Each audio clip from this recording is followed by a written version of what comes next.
talking a little bit about the modern Richmond 5K and the top 15 deck lists.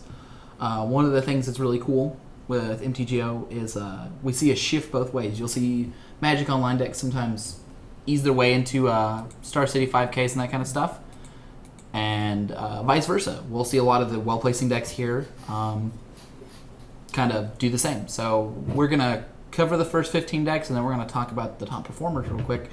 You do have disappointing news. Our deck of choice didn't make the top 15. But what we do have here is you see a couple of Grixis Control doing well, right? There's 3 of these in the top spots right here, and we see sort of a couple of creature-based decks, specifically the Abzan Company and Elves decks, the combo decks, but other ones as well as the Teamer Twin and the Jeskai Twin. And that makes up basically all of the top part except for the lone Mono Blue Tron, which, I mean, I guess Mono Blue Tron's better in a field of combo because they're a little bit more controlling. Yeah, though the red-green Tron beats Affinity easier. I think the red-green Tron's more powerful for sure.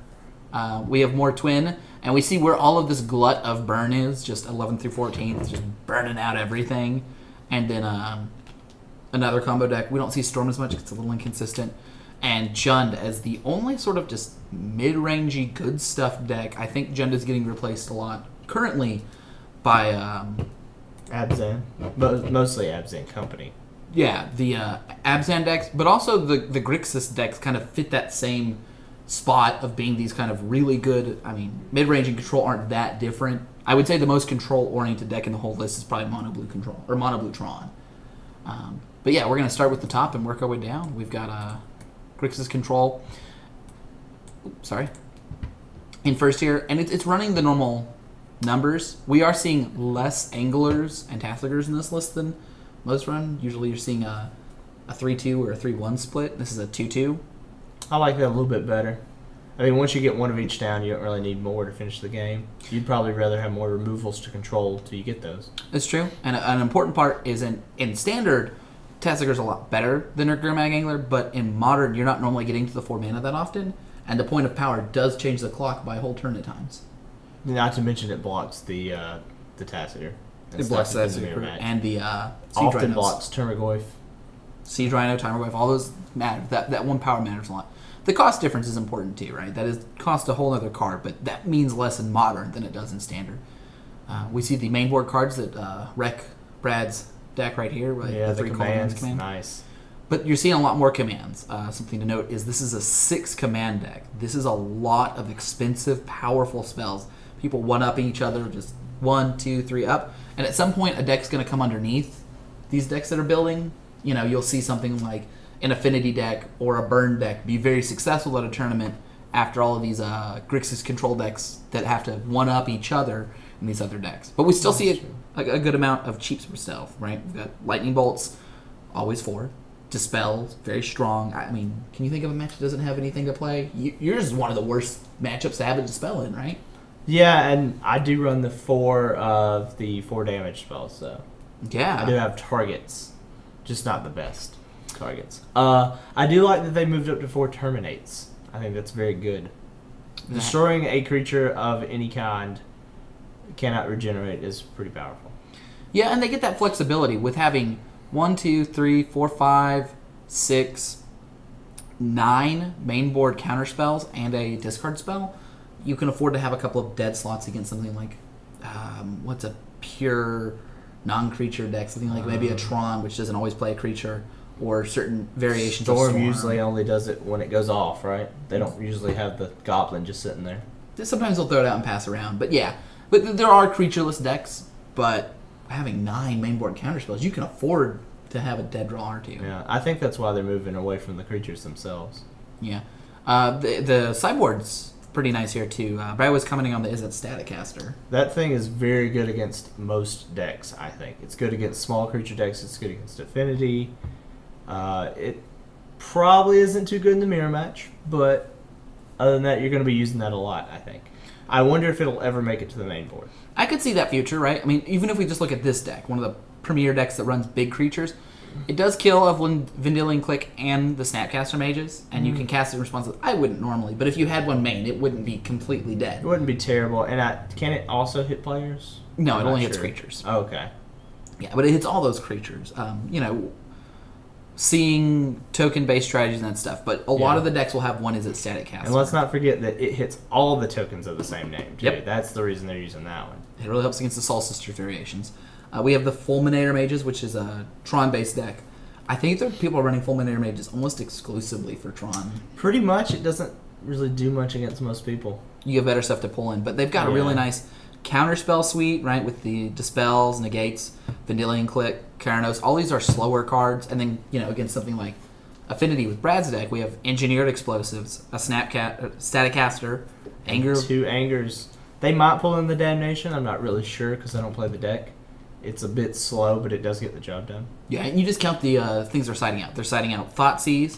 They're siding out Remand. They're siding out Mana Leaks. They're siding out Cryptic Command. So they have the stuff to get rid of Dispel. They probably don't side out Cryptic Command. Yeah. If they get to 4, it buys them an entire turn. That's true. I don't know if I'd run 3, but you're definitely right. Well, they don't have enough things to bring in, so they probably still would. Yeah, that's 1, 2... They're probably only bringing in 3 or 4 3, things. 4. Yeah, it looks like they're only bringing 4. Anyway, we're going to go into the other Grixis control decks and kind of compare the 3. But they have very similar lists, right? This one, this was the third place. They're running 1 more big threat. And no click. No click, but they're also running 2 more Snapcasters, so they have a lot of value as well. 2 more Snapcasters, because the first place is only running 2 Snapcasters. Oh, it was? I thought it was running 4. I could be wrong. Yeah, you're right. I was wrong. Never mind. So it is running. They're all running the 4, which makes sense. But this is the first place one. Let's go ahead and put this one first. The third place one is running 5 commands, which is still quite a few, and 2 dispels. So the numbers are still figuring out where they want to be, but we're seeing 29 spells, 9 creatures, 9 creatures, 29 spells. So it's very similar in that, kind of tinkering to figure out, do you want the 3 Terminates and the 2 dispels? Can you afford to run 3 commands instead of 4 or 2? Yeah, and this one's running more draw cards, Thought Scours, and Serum to pump out the anglers faster. Yep, and they run the extra angler there to take advantage of that. Here they're running 2 Engineered Explosives, the Spell Skite, again the Status Caster. Interesting, they're running Rending Volley. It can't be countered, deals 4 damage to a white or blue creature. I'm wondering what exactly white or blue creature that's for. Aside from the straight combo deck, the twin combo deck, the one that doesn't run any other colors, just the twin combo. I can't think of anything else you're really going to want to kill with that. It makes sense to be running against twin, though. I mean, it is an uncountered way to kill their stuff. I actually really like it. It's 1 mana. So. Easy to live up. I don't like how they don't have the Anger of the Gods. I think Anger of the Gods is a good card because we see Elf decks, Collected Company Abzan decks, Affinity decks, just general red decks. All these decks are very weak to an Anger of the Gods. Mm-hmm. And this deck looks like... What's Flash Freeze? Flash Freeze is a counter green or red spell. Okay. Strong. But this deck looks a little squishy to something like a really dedicated, aggressive deck, especially if it's not red specifically. Or green. This one's got more Fulminators too. That's pretty neat. Yeah. So they were expecting to see more of the Tron. Mm-hmm. And the, I guess, the one that makes lands untap, what do they call it? Amulet Bloom? Amulet Bloom. Yeah, that's a good point. I didn't see any Amulet Bloom. The deck's inconsistent, but with the amount of Fulminator mages we've already seen... That might be kicking it down there. Yeah, and cards like Remand and Dispel are very powerful against it as well. So. All right, and in second place, we see the 929 again. Seventh place. Seventh place, sorry. Seventh, not second. The 929 again. 7 commands in this one. Yeah, 4 cryptics. Also, 5 Delve guys. I really like how running Rise Fall as sort of a flex I do not remember that card. So this is from Original Ravnica. You can play either side. The right side is return target creature card in the graveyard and target creature in a play to the owner's hand. So it's kind of like a really, really, really good version of... oh gosh, I forgot the card for 1 in the blue. But anyway, yeah. Same thing. So it lets you get one of your creatures back and return one of your opponent's creatures to their opponent's hand. Or you can actually target both of your opponents. If for some reason you think they're going to delve something, it takes food out of there. That's a niche case, but whatever. Yeah, or I guess you could get one of your cards back from the graveyard and then your Snapcaster back in your hand to play Rise Again. That is correct. So, and then Fall is target player reveals 2 cards at random from his or her hand, then discards each non-land card revealed this way. So it's kind of a fixed that when they play in Legacy. Hymn to Turok. Hymn to Turok. Yeah. For 2 colors instead of double black. And then it's fine. I mean, I think it's a good card in the right situations. I like the 1. The 1 is probably as many as you can run. But yeah, that's really cool. I've never seen anyone run that. In the sideboard, we've got Blood Moons and Leyline of the Void. So they're thinking a very different meta here. We do see a lot of Karanos and Jaces hanging out. Yeah, I think like they're mostly for the mirror match. Yeah. Well, is Jace that good in the mirror? Just the card advantage, maybe. I don't know. There might be a deck that the -1 matters against. We might be not. All the elves decks, the +1 matters. The -2. I mean, that'll just draw you more cards. The -8 should win you the game for almost every planeswalker, right? So yeah, they've got. Yeah, I mean, it's not like you really depend on your ultimates in it, but yeah, they've got the Anger of the Gods and the Shatterstorm. I'm liking the one Thoughtseize to pull in. We saw one in the other ones with the Snapcaster that goes very far, right? But we're seeing even the first place one I think had a Thoughtseize in the board and a Thoughtseize main board, so they can have up to essentially 4 between the Snapcasters and that. Mm-hmm. But the decks are looking really similar. The sideboards were different. The decks themselves are kind of figuring out, do you run 6, 5, 4, 8 commands? Yeah, they've pretty much settled on 3 Culligans, though. I like that. It's very good against Affinity.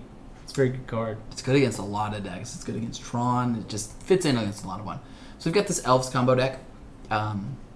Basically, it can make a ton of mana with the cards specifically Heritage Druid. Well, and the land. Sentinel. Yeah. Yeah, and the Nykthos. Nykthos. It's essentially a weaker version of the Legacy one, which is great because we don't have that kind of power overall in Modern. To get the combo pieces, right, you're usually winning with very large swarms of 2/2, 3/3, or 4/4 elves, which ends the game very quickly, by the way. And you have Ezri to take advantage of all this mana to overrun your elves once, possibly twice, depending on how you get it up. Mm-hmm. But you've got Court of Calling and Collected Company to get these creatures. I think Collected Company gets everything in the deck, to my knowledge. I'm pretty sure it always costs 3 or less. Yep. Yeah, it gets everything but the spells. So that's pretty cool. Right. So there's only really 26 misses. You're not quite guaranteed, but you're and with Collected Company, don't you reveal 6 or something? Yeah, so Top you're 6. Probably not ever going to miss. You're probably going to hit 2 every time. Right, and I mean, things like Phyrexian Revoker or Spellskite are amazing. Getting multiple bodies, bigger bodies, drawing cards, more mana, getting your Collected Companies back, killing probably an artifact or enchantment. There's very strong all the way through the list. The sideboard plays a little bit more into the strength of just being almost a hate pairs-ish deck with our second Spellskite. Pro red. Notice there's no way to cast that except there's Thickets and Cavern of Souls to cast the Tinder. Yeah, that's pretty neat. Right, and the Kataki's War Wage. Right, we see a lot here. There is one Tusk which doesn't come off the Collected Companies, but it does come off the Cord, and that's against the grindier matches where you. There's also a Malira. That's pretty neat. So you can't die to Infect. Yep. If you get it. I like the 2 Chokes main board. Just hateful. In the sideboard, yeah. They're good. Just mean. I think that's probably necessary. Yeah. They're some of the blue matches. Being able to land a choke, because your opponent will have to counter the choke, and then they have to have a counter for your Cords and Collected Company. They can't afford for these cards to resolve. Yeah. I'm thinking Cryptic Command probably slows this deck down a whole lot. So. Yeah. All right. So let's look at the various twin decks. We have quite a few of those. And my favorite is still Classic Twin. So let's start with the classics. This one placed the worst overall, but the Classic Twin has the most explosive starts, although it's the least resilient. But also, playing 2 colors, you just have better mana. Mm-hmm.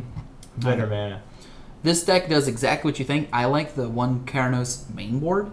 It lets you really play this attrition-y game. It lets you fight out against decks you wouldn't normally win against and just slam it game 1. And only having 1, often you can kind of move it away with things like Serum Visions to move it to the bottom should you not want that game.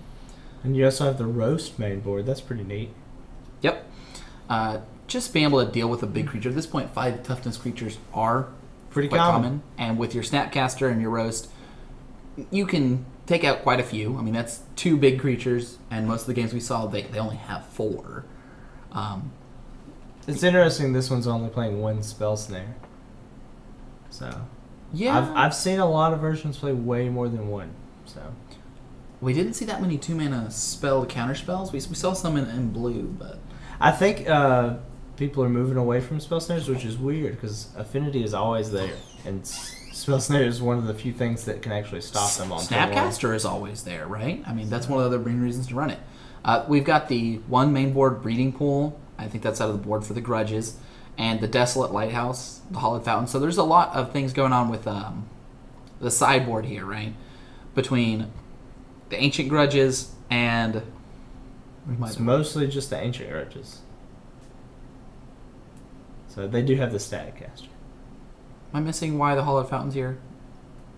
The Hollowed Fountain. We're apparently both missing it. I don't see a single white card. We'll have to double check. That might be a miss list. That's crazy. It's probably supposed to be the... No, it's not a Steam Vents. It's 1 Hollowed Fountain, 3 Steam Vents. I don't know. There's nothing that uses white in the deck. No, that is odd. But we've got a lot of strong anti-combo and anti-control with things like Counterflux, Dispels, Blood Moons, right? Spellskite, Relic. Just a really strong variable thing. The Pyromancer, how do you like that? Where do you think this is coming in? I really don't know. It's probably control matchups, control meters. It's a threat It you have to must answer. be. I mean, because if you don't answer, that's an extra card draw every turn. Yeah. So, aside from that, I can't think of it. It's not very good against fast aggro decks, even though it can do 1 damage to a creature. Yeah, I think that they just try to usually race on the fast aggro decks. They're not really bringing in much. We do have the sudden shot for the mirror and other decks. All right, I like the Blood Moon, too. Yep. A common thing, and you can really afford to play it in the blue-red version because you've got your islands to go with. It's really weird when they play it in the 3-color versions, though. But that is happening. Here we go. Team Twin. Yeah. Right? Also playing the Blood Moons. Now, in the creature suite, all we're seeing is the Goyf here. And one thing I want to point out is that playing against twin decks, the way you actually most often lose isn't a combo out. Now, for you, it might be because you're so aggressive. It is actually completely a combo out. But for most people, it's keeping your removal up to prevent them from comboing and getting beaten down to death by a Pestermite, by that end-of-turn Snapcaster, targeting Lightning Bolt. Bolt. Yeah, this one runs the Lavamancer as well, but like them just chipping away and you keeping this 1 path to exile for whenever they tap out, because you can't fully tap out. So you essentially have attacks on your hand and on your mana. And Tarmogoyf takes advantage of this very well. He's a natural fit for that. You play him on turn 2, and now your opponent has that 1 path, but you can't path that Tarmogoyf. What if they combo off? And now you're having to deal with a Goyf, and Goyf has been eating your creatures, eating your life, chipping away. I like it. It's good that this version finally got popular, combining the super expensive Tarmogoyf with the ending game Splinter Twin. And the blue-red lands, which are pricey too. You will see in this one that they have to make concessions that there's less combo pieces, 3, 3, 4, right? There's less likely to go off. Now they're running 4 Pestermites over Deceiver Exarch, even though Deceiver Exarch is a better target to receive the Splinter Twin, because Pestermite is a better beater. Makes sense. Just like you said before, 1 spell snare. Yeah, I don't know why that is. That they seem to be running more last I played in a big event. So yeah, I guess they had to cut something to get these other combo pieces in there. I like the 1 Hinterland Harbor as this kind of free, untapped land that doesn't cost you life. So take us through the sideboard a little bit here, Brad. So the Pithing Needle is good against anybody who's got anyone who's got cards that they need. Basically, yeah. I mean, it's good against everybody. It's surprising more people don't play it. The Shackles is kind of a new thing, I think. It's usually played in just the 2-color versions, though. If you notice, this one only has 2 breeding pools, 3 islands. So let's get 2 steam vents. So the total amount of non-island sources is 1, 2, 3, 4, 5, 6. That's quite a few. Well, actually. and all the fetches. Yeah, they can get islands if you want. Okay. So it's okay. It's different though. 2 spell scots. I really like that for the mirror match. Let's see. Ancient Grudge is good against Affinity. Blood Moon is weird in the 3-color match. The 3-color deck. they've got the forest and the island and the mountain main board though. So, and they've got the fetches to get them. So I love that everybody's playing Keranos now. Yeah, I think that's great in the mirror match. Anger is great against Divinity as well. Yeah, and the Keranos can go in a lot of matches too. Against the Grixis Delver decks, if they don't have a way to counter it, if you can just keep them off of it, you'll win the game from it eventually, which is a big deal. I think that's a big reason we're seeing it more. And the Spellskites also do double duty against removal-based decks. All right, let's look at the last version here. Jeskai Twin, which is the newest version. But it brings a big punch to it, and the Geist of St. Traft does what Tarmogoyf wishes it could when you're just all aggro. Like, they throw down the Geist, and now it doesn't matter that you have answers. You've got to answer this 6 damage barreling down your throat. Yeah, there aren't many ways to kill a Geist either. Blocking. So, yeah, blocking is about it. Which these guys do some... This deck only has 4 Deceiver Exarchs. I didn't just notice that. There's no Pestermites. That's awesome. Wow. They went with Geist instead. I bet Geist wins more games than the combo. Oh, yeah. Of course, you can always stumble backwards into the combo. That's always fun. This is playing a combo deck. This is an interesting deck because usually we see ones kind of slant towards more aggressive or controlling. Geist is super aggressive, but when we look over onto the spell side, 2 Cryptics, a Sphinx's Revelation, 2 Timely Reinforcements. I know. Well, they've also still got the 4 Lightning Bolts, but they've also got the Remands and the Paths that are super defensive. Yeah, they're just really everyone plays the 4 Serum Visions, though. That's good. When you go over here to the sideboard, Celestial Colonnade, Tectonic Edge, this is a lot of the blue-white-red original control decks we saw a while back, and they just jammed in the Splinter Twin combo to really put 3 the screws in. At different points in the red-white-blue, we saw Geists for flicker in and out, usually out of the sideboard, but just starting in main board. Oh, nice. I like Sphinx's Revelation. Karagos, Jace, Narset, all good cards. Supreme Verdict, Angers, Vapor Snags, 2 Static Casters in this list, and the classic Badger Skull. So I like how this sideboard has an option to go super aggro, where you bring in your Vapor Snags, and you bring in all these really aggressive kind of cards and just try to put more pressure on your opponent and clear out their creatures. There's all one that looks like it's mostly creatureless, where they might just take out most or all of the creatures. Oh, the mouse is working again. Oh. Our mouse is a little odd. It is. But not anymore. Alright, that's pretty neat. So overall, we've gone through the twin decks. Yeah, I really like seeing these Keranoses pop up. I think the Jeskai Twin is my favorite of those. So when do you think we'll start seeing Grixis Twin? Grixis Twin? Well, it happened for a little while, and then it disappeared again. Because they get options of Thoughtseize. That's the big gross thing. But if you wanted a good creature, they could run Pack Rats as well. That's true. I don't know if it's as good in Modern.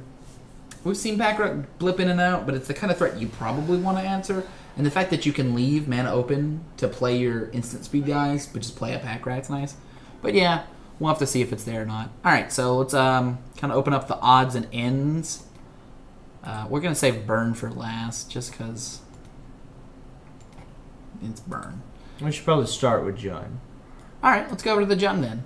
So this one is classic Jun, or what I like to call classic Jun, because it's playing the 4 Dark Confidants. But it's also playing the 1 Tasigur. I think that's weird, but a lot of people like that. At the things that cost 4 or more, we've got 1 Chandra, 1 Tasigur. And that's it. And that's it. You can afford to run on the averages. Will you lose some games to Tasigur? Yes. I've definitely seen it happen. With only 1, you're more likely to draw the Tasigur than you are to see a Tasigur. It's more likely to be in your hand than you draw it. And even with the Dark Confidant, you're not always in a position where 6 life is going to kill you. It's got to be you're behind and you're flipping the only Tasigur. The Tasigur and the Chandra do account for quite a bit together, along with these 2 Kolaghan commands. There's a lot more 3s than we normally see. The 3s and ups. That's true. And we don't really see that many ways to gain the life back. So this is a high-risk build. Yeah, it does have 2 Scavenging Ooze main board, which I think is a must. I like the sideboard. It's got 2 Bitter Blossoms in it. Yeah, it's So really it pushing also back. has the pretty normal Olivia Voldaren. It doesn't have the Huntmaster, though. They were running Huntmaster for a long time. Right. I think with the Chandra and the other big spots, they don't have that many. I do want to point out for this, though, they're running less into the battlefield Painlands with the 4 Black Cleave Crypts, the 2 Ghost Quarters, 3 Ravaging Ravines, 2. So they're really managing the amount of pain that they have to run. Even That's though they pretty have cool. Yeah. Now, I noticed it says 1 Forest, 2 Swamp. That's not very many basics. No mountains. So. Well, you don't need mountains. You don't, Blood because Moon that- will give you yeah. mountains. So. But if you want to fetch a pain-free mountain, you don't have the option. No, you don't. And I think that's a legitimate concern. But yeah, let's look at the board a little bit more. You were just talking about. I find this Feed the Clan, like, I like it with. It's not hard to have a creature with 4 more power with a Tarmogoyf, but you're bringing that in against Burn, and you want it on quick. So, other than the 1 Tassiger, it's not going to get on that easily. And there's 2 of them. Like, they really want to gain that life. I will say, as a Burn player, if somebody gains 5 life, that's a turn and a half. If somebody manages to gain 10 life, that's about 4 turns worth of damage. You probably can't come back from 10 life gain. Yeah, it's amazing how cards like that used to be terrible, and now they've made them playable. I mean, So 2 mana for 10 life is quite a bit. And if you're playing against a deck that is trading all the resources for permanent damage with damage with no permanent return on it, right? yeah, just burn spells basically. That's the best way to say it. So. Golgari Charm. So I was looking at these for my sideboard when I was actually Yeah, he was moseying building around. Abzan, so very close though in list. And I had at one point Golgari Charms main, but I moved them to sideboard. They eventually didn't make it because we have a small meta, but I think in a wide meta, being able to answer something like a Elves deck or answer an enchantment is pretty valuable. And the regeneration doesn't never come up, but not normally. Yeah, I've not Golgari Charm very often, but I played Legacy John. So Okay. We have got Jun Charm, which I think is the strongest of most of the charms. Right? Exiling a graveyard or Pyroclasting with instant speed are both very powerful. This is the kind of card that, you're not looking forward to seeing either. Just instant speed, kill all your guys. it's very good. And they can do it in response to you eating stuff, too. With instant speed's extra powerful, right? Your modular trigger targeting. So, Yeah. I find the Unravel the Aether kind of odd. Can you think of anything you'd rather... I guess, you know what? Tron. You'd rather shuffle the... So against gods, I don't know if people would sideboard in gods. You shuffle them in, but Gods can you- and against Wormcoil Engine. That's a good point. Yeah. Because they can play it for 1 less. At 1 less mana, you get the same effect. So you're paying double the cost just to tuck it as opposed to kill it. Yeah. So Wormcoil Engine and the gods. Can you think of anything? Because I can't think of anything. I mean, I would bring in the gods against this deck, though, because a god resolved is usually a good game against. So that's why it's there. Awesome. So that's pretty cool. We see the same kind of package, just efficient removal, abrupt decay. I'm really surprised that only the 2 abrupt decays though, and the other 2 aren't even in the sideboard. I think it's because of the Kolagon's commands as well. Might be. Um, I don't know. It seems like abrupt decay is just the best answer. yeah. So I guess it's not the best answer as everybody's trying to go mid range though, and not playing Termagorphs, which we're not seeing as many Termagorphs lately. Right. I mean, how good is Abrupt Decay against the Grixis control deck? And it doesn't really shine there. I mean, it hits what? Nothing. It hits Oh well. Vanilla Clicks and It hits Snapcasters. a resolve Snapcaster. So Yeah. All right, so let's move on down to Storm, which is a pure combo deck. Doesn't really have that many resources for creatures. Makes most of your creatures dead. So the way this deck works is a Resolve Pyromancer Ascension, hopefully something like a Goblin Electromancer, or multiple rituals to generate enough mana to cast a bunch of these sweet spells. Usually you Past in Flames to recast all of your mana to double up on it. You've got multiple activations with the Pyromancer Ascension. You're drawing multiple cards, gaining mana off spells, and eventually you Great Shot at the end to kill an opponent. Yep. Double Grape Shot off the Pyromancer's Ascension usually kills them. This is an all-in combo deck. It's fairly inconsistent compared to some of the slower combo decks, but it's much more powerful if uninterrupted. It takes a little bit of skill to pilot. If you're looking at playing this deck, you're going to have to practice a little bit more. I mean, we were competent Affinity players, especially now that you've been practicing, but like, you were decent when you started. If we started Storm, I would expect us to just lose games to be like, I thought we were going to win. We're so bad at this. Yeah, either to bad math or just bad keeps. Yeah, just not understanding the dynamics of the deck. That said, powerful deck, especially if somebody doesn't realize that if you're playing around the correct things.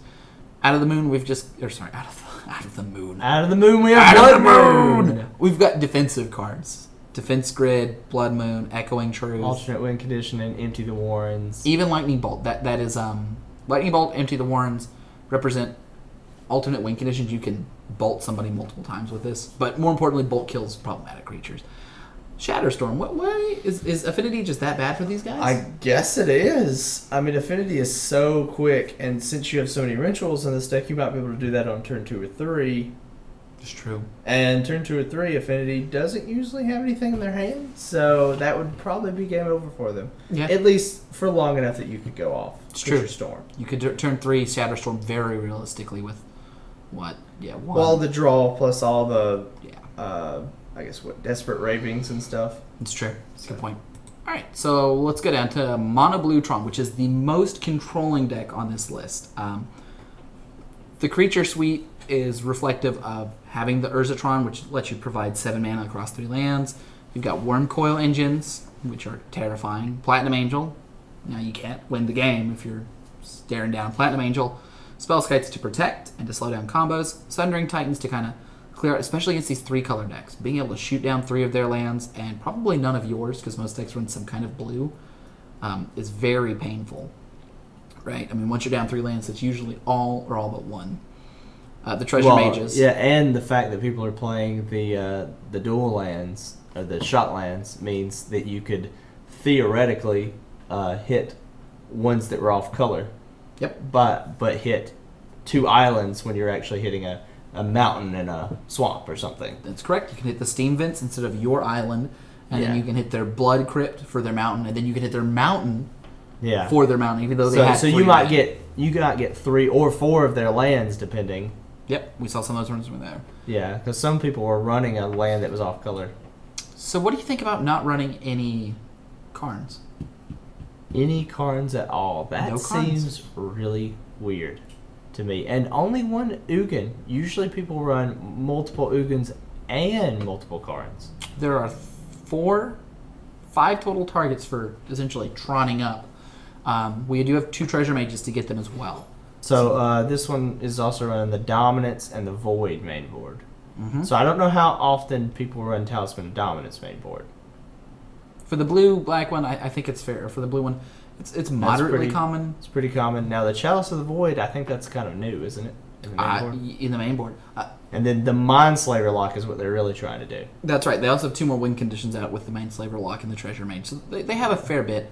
They lock you out of the game by taking all of your turns forever with Academy Ruins and Mindslaver. And most decks can't get out of that. Very, very few decks can win at instant speed necessarily. Burn decks come to mind as one of the only ones, but usually you can't because they tap you out. Well, so what they would do is cast your spell, cast the spells in your hand at you. Usually, or when they Mindslaver lock. Yeah, you have to win at instant speed, and they usually just tap you out. They do tap you out every turn. So there's not really much you can do unless you can do stuff without. Yeah, you wouldn't. Yeah. No. So let's see. Ratchet Bombs in the sideboard. Hurkyl's Recall. Spell Snare. Aether Spouts. And remember, cards like Aether Spouts and Chalice of the Void and Oblivion Ring do a lot more when you have 7 mana, right? Yeah. Throwing down a Chalice for 4 against the Abzan Collective Company deck cuts off a lot of stuff. You're probably not doing that per se, but you can put it at a 2 or a 3 against a Jund deck. Hey, you can have it on a 3 pretty realistically, and that cuts off a lot of their power. Mm-hmm. It does. All right, let's finish up with Abzan Company. So this has been the new version. It's a bad pod. That's what I like to refer to this as. Yeah, a lot of people refer to it as Bad Pod, and Bad Pod's still probably pretty fun to play. They banned Pod because it was too good, and this deck still puts up pretty good results, which I think is pretty good. Yeah, so this one does play the combo, the Pod combo, doesn't it? Yes, this is essentially a it plays a deck. modified Pod combo, though, because it uses Anafenza to give the +1/+1 counter, or Malira to negate the negative. Yep. So either one will do the combo for you. And it has the Red Cap to do the damage, and it has the Seer. And the Seer to sack it. So it doesn't have the life combo. Oh, it does have Kitchen Finks as well. So it has both both of the main pod combos. It doesn't have the Angel because it wants to collect a company. Yeah, the only thing that costs more than it does have is the Liliana and the Murderous Red Caps. the Lavinia. The Keeper of Linvala, Silence. Linvala, and the Murderous Red Cap, and there's only 2 of them. So what I really like about this deck is it's kind of taking a page out of the transitioning pod decks, where pod went from primary combo to just a value beatdown deck with occasional pod combos. Running the 2 Afinzas and another one on the sideboard, they're looking to beat you to death more often than not, right? Well, that's actually what the pod deck did half the time. The later pod decks. Original pod deck was all about the Malira combo. Remember they called it Malira pod, and then it transitioned to just regular pod throughout Modern. Oh, okay. So we're seeing that. So too. I played basically the same deck list, and the whole time it was in standard, and I guess I just started when it was called just pod. Yep, and it still had the Malira combo in it. It's just it could just beat you to death with Kitchen Finks. Yep, and that's what this one's going with. So. The 2 Anafinza gives you a lot more beatdown pressure. Like if you get a turn 2 or turn 3 Anafinza, all of a sudden your voices are scarier, your Visaras are real threats, your Murderous Red Caps, your Kitchen Finks. Even if you're not going off with these cards, there's still threats that have to be dealt with multiple times and are extremely powerful. And it's funny, I think I have every card in this deck except the Forge Tender and the Collected Companies. Yep. Because I used to own pod. Yeah. So.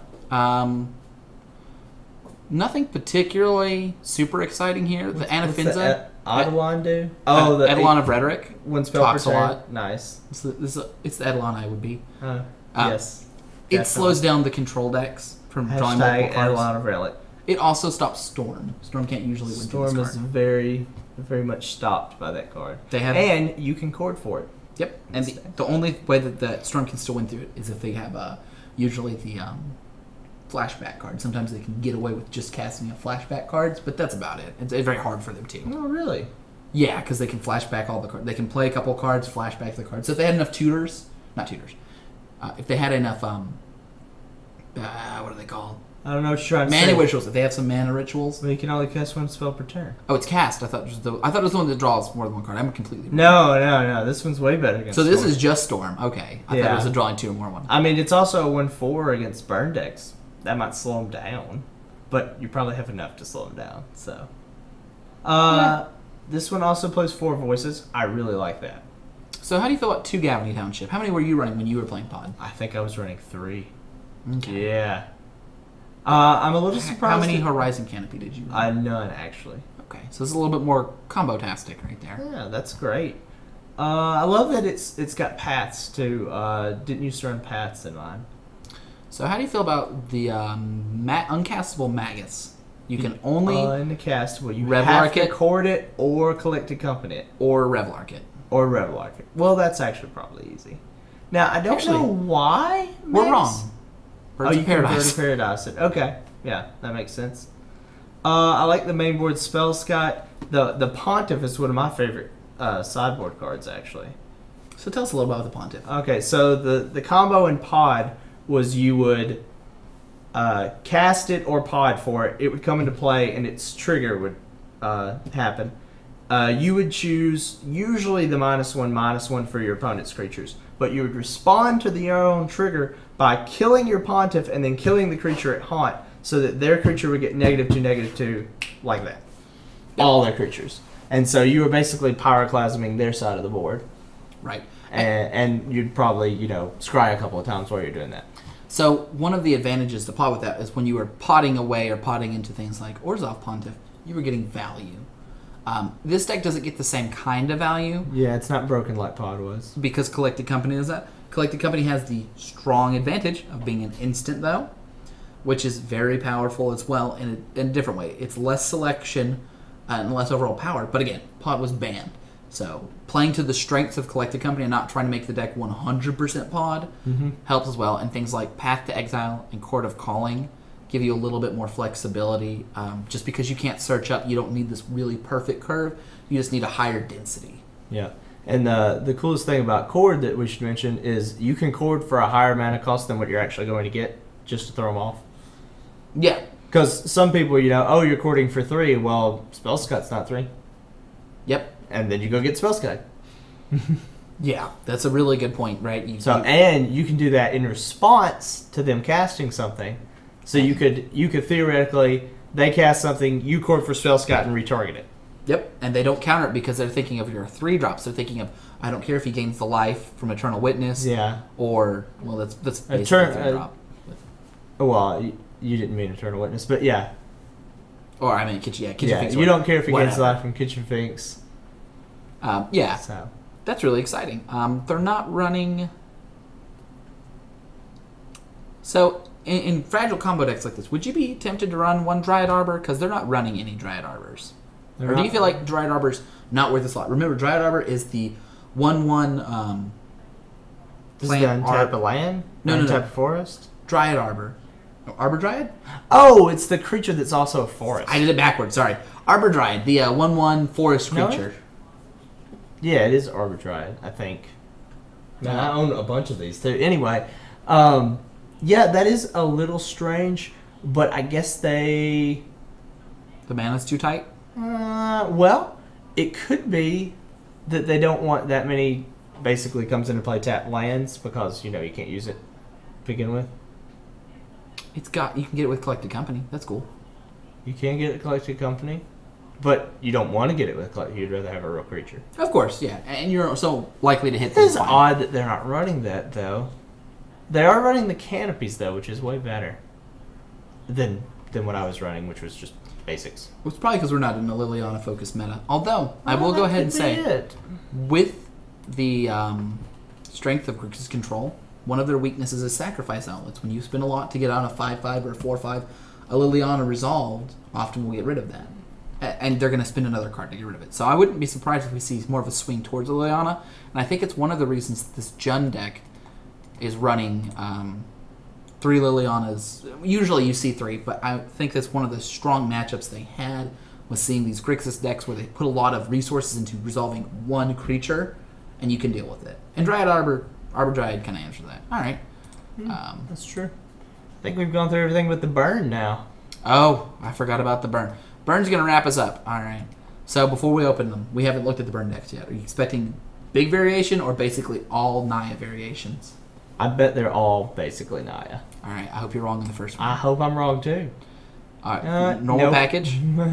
Absolutely stock list, in my opinion. So the 3 Searing Blaze is the only thing that I'm a little back and forth at. I think with the 4 Atarka's command, you can get away with running 1 less Skullcrack and 1 more Searing Blaze. That's really the only place I'm seeing. It's interesting that we're seeing Deflecting Palms at this point.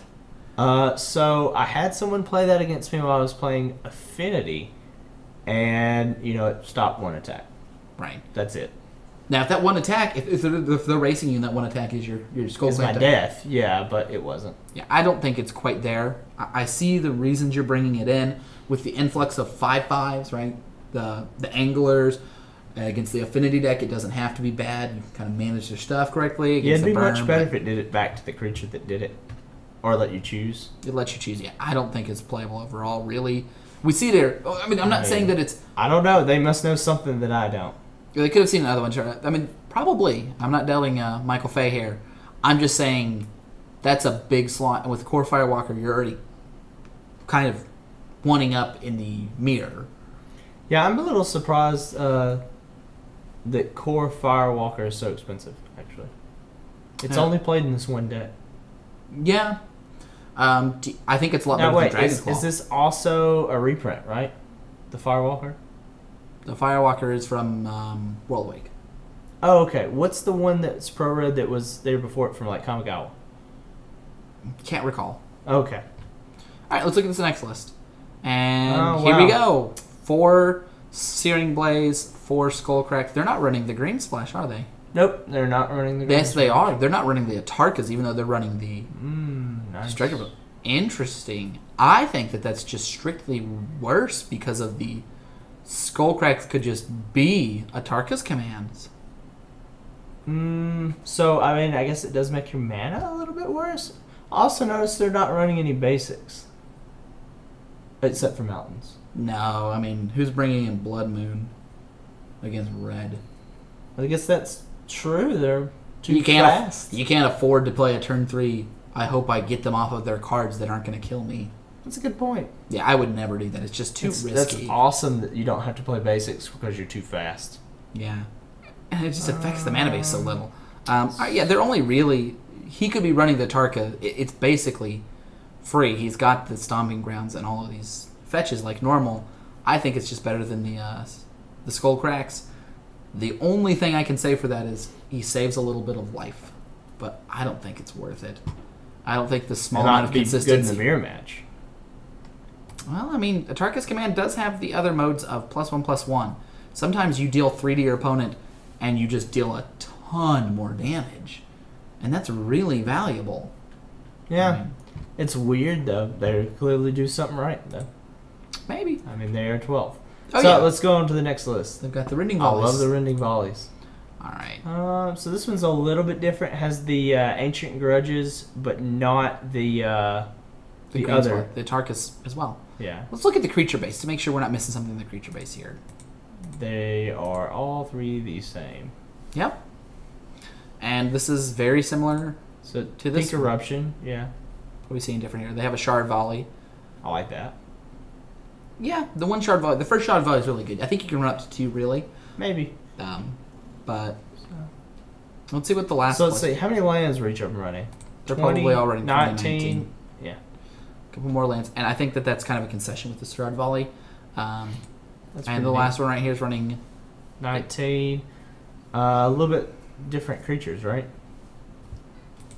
Yeah. It's wanting one less Scrim. Yeah, one less Scrim. I don't know if I like that. Very stock list, all of them, just as I predicted. 2 paths. I like that. It's a little bit different, yeah. This one has the Revelries, the last one didn't. That's a strong showing for Burn, though. 4 copies of Burn, especially as we saw on the top. I think the thing keeping that on the top for a lot of them, though, is things like Kitchen Finks can put you really far behind. But yeah, and getting to love for 2 mana. We'll probably try to cover a couple more events. If you guys like this, give us a response at mobiuspick@gmail.com. If you like it or you don't like it, any kind of comments on that, we'll put this up on YouTube. You can comment on YouTube if you'd like to as well. If you guys like this, we'll put a little bit more time into looking at tournament results. There's other resources we work to look at as well. I like looking out to the top 15 or 16. They post the top 15 because it gives you a better view, right? Because if we just looked at the top, let's look at the top 8 decks. Yep. 8 decks, sorry. 8 decks.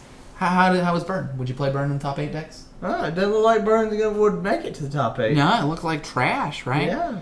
You know, and then you come over here and all of a sudden, 4 Burn decks is pretty good for a top 15. Right. And if you're really considering heavy tournaments, the further you go to a realistic... Looking at the top 64 is also pretty good at a big field. And sometimes they do post the top 64, but that's usually when they have the 10Ks, not the 5Ks. Right. And at a 5K, looking at the top 15 or the top 32, that's getting a lot of relevant information. Obviously, you know, you don't want to go too wide, but I feel like 15 or 32 is perfect. Yeah, we can also look at daily results. We can look at the MTGO ones because they're little different metas. I would expect to see about the same amount of Burn because MTGO is mostly Burn because it's cheap and strong. But, you know, we're going to see a lot of Grixis control. We're going to see people pick up Elves because they came in second. We're going to see an uptick in things like twin variations and mono blue control because it did well. When Abzan Company originally did well, it surged in popularity. It really did. Yeah. Thanks, guys. Remember, you can see us at here on the Twitch, Mobius Pick. You can see us at YouTube, also Mobius Pick.